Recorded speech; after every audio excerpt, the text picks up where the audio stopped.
minha reputação e eu saiba muito bem quanto meu nome soa mal aos ouvidos dos mais tolos, orgulho-me de vos dizer que esta loucura, sim, esta loucura que estáis vendo, é a única capaz de alegrar os deuses e os mortais.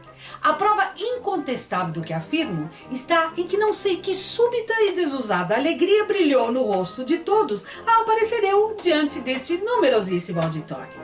Devo adiantar que sempre gostei muito de dizer tudo o que me vem à boca. E que sigo o provérbio: não tens quem te elogie? Elogia-te a ti mesmo. Sou filha de Plutão, deus das riquezas. Nasci nas Ilhas Afortunadas, onde a natureza não tem necessidade alguma da arte. Ao nascer, não saudei a luz com o pranto como quase todos os homens. Mal fui parida, comecei a rir gostosamente na cara da minha mãe. E desde muito cedo entendi que nada seria a vida sem os prazeres da volúpia. Até os mais puritanos precisam da minha volúpia se quiserem ser pais. Um instrumento propagador do gênero humano é aquela parte tão deselegante e ridícula que não se lhe pode dizer o nome sem provocar o riso. E que mulher se submeteria ao dever conjugal se todas tivessem em mente as perigosas dores do parto e as penas da educação? Se, portanto, deveis a vida ao matrimônio e o matrimônio à irreflexão, que é uma das minhas faces, avalie o quanto me deves. Júpiter relegou a razão para um estreito cantinho da cabeça, deixando todo o resto do corpo presa das desordens e da confusão. Estou presente nas loucuras que os homens fazem nos anseios de extinguir o fogo do amor. Nos bobos que espantam nos banquetes o silêncio e a melancolia. Nos amigos que veem nos defeitos dos amigos grandes virtudes. A loucura mantém a paz doméstica. Nenhuma sociedade, nenhuma união grata e durável poderia existir na vida sem a minha intervenção. O patrão não suportaria o empregado, nem a patroa a criada, nem o professor aluno, nem o amigo amigo, nem o marido a mulher, etc, etc, etc. Aqui estou, pois é necessário que cada qual lisonjeie e adule a si mesmo, fazendo assim uma coleção de elogios, em lugar de ambicionar os de outrem. O amor próprio é o maior de todos os bens. Afinal, o que é a vida humana? Uma comédia. Cada qual parece diferente de si mesmo. Cada qual representa o seu papel sempre mascarado, pelo menos enquanto o chefe dos comediantes não o faz descer do palco. Tudo nesse mundo não passa de uma sombra, de uma aparência. Mas o fato é que esta grande e longa comédia não pode ser representada de outra forma.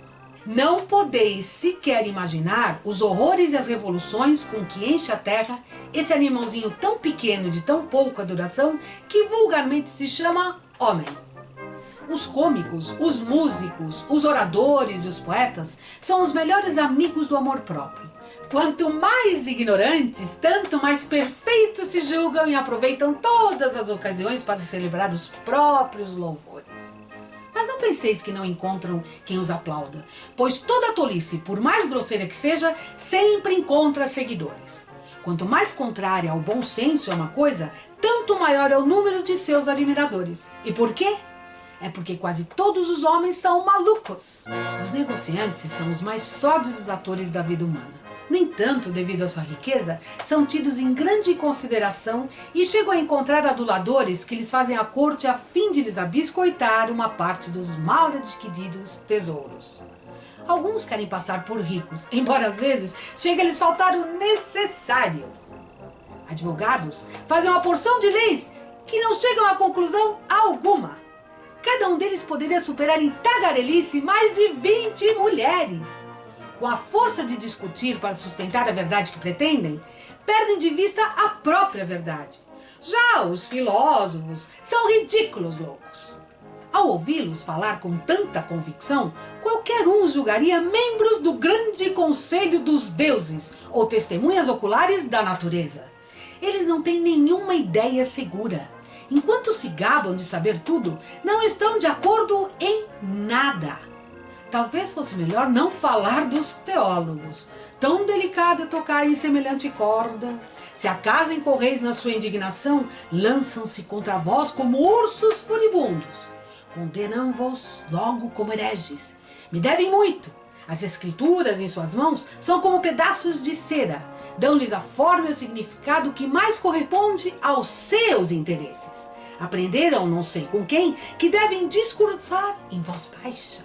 Aposto que nem eles ouvem o que dizem. Além disso, ouviram que, para despertar as emoções, o orador deve empregar de vez em quando a veemência da exclamação. E assim é que de repente, sem nenhuma razão, começam a gritar como verdadeiros maníacos, convencidos de que o orador deve animar-se com o desenvolvimento do discurso. Levantam a voz com tanta força que ao terminar a impressão de que se tem é que vão desmaiar. Os bispos esquecem o trabalho, mas não o dinheiro. O homem é tanto mais feliz quanto mais numerosas são suas modalidades de loucura. Aprendemos na vida que aquilo que é precioso, guardamos, escondemos.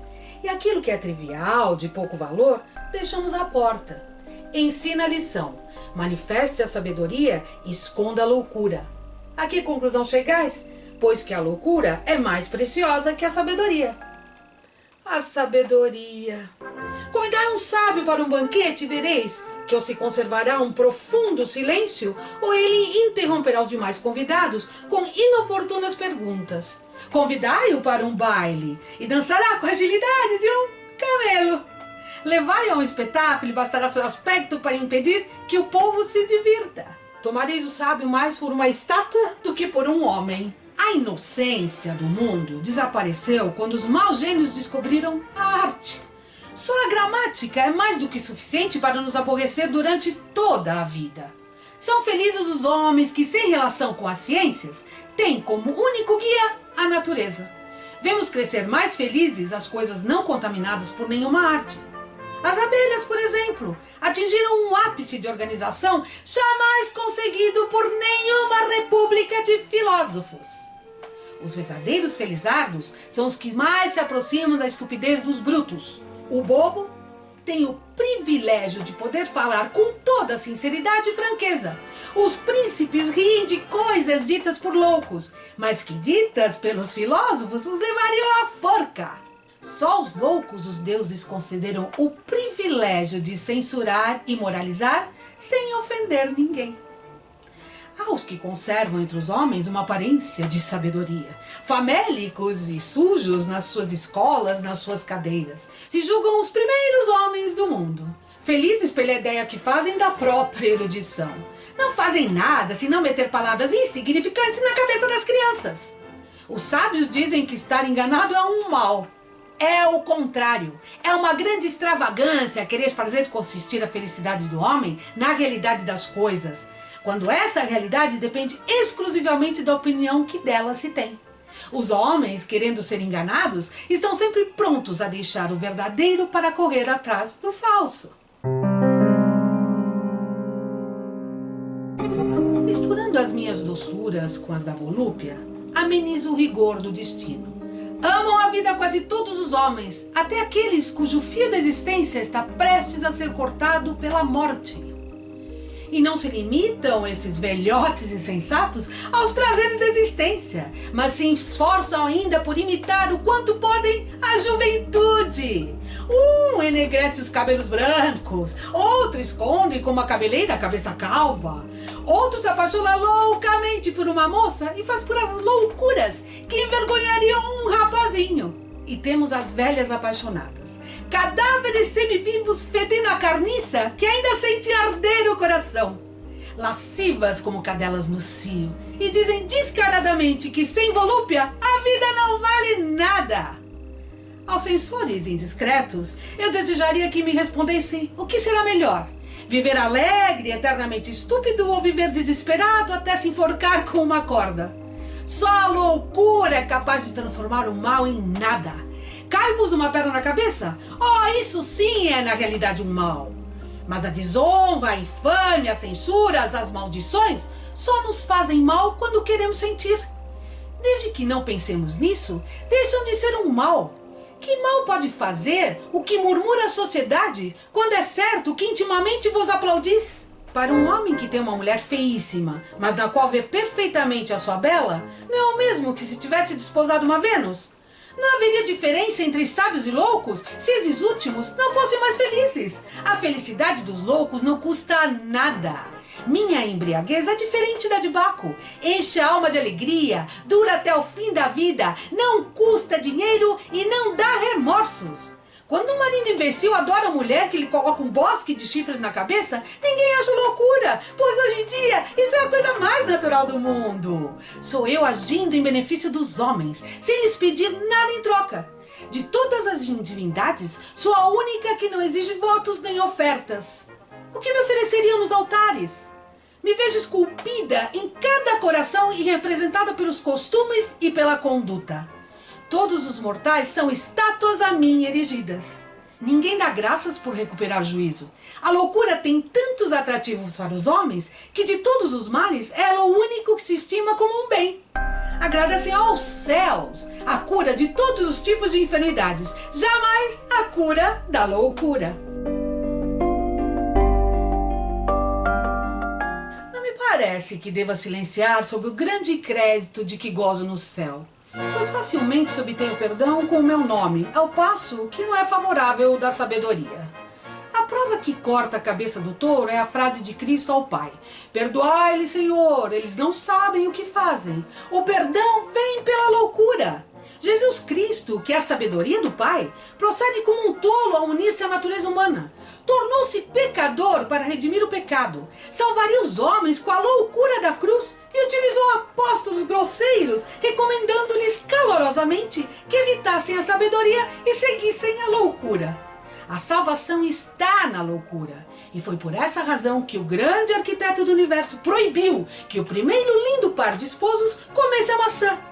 A ciência é o veneno da felicidade. E o que é a felicidade? É querer ser o que se é. E tamanho bem só pode ser concedido pelo amor próprio, que, como já disse, é o maior de todos os bens. A adulação é boa irmã do amor próprio. Ela faz os homens se apaixonarem por si mesmos, dando origem à principal felicidade da vida.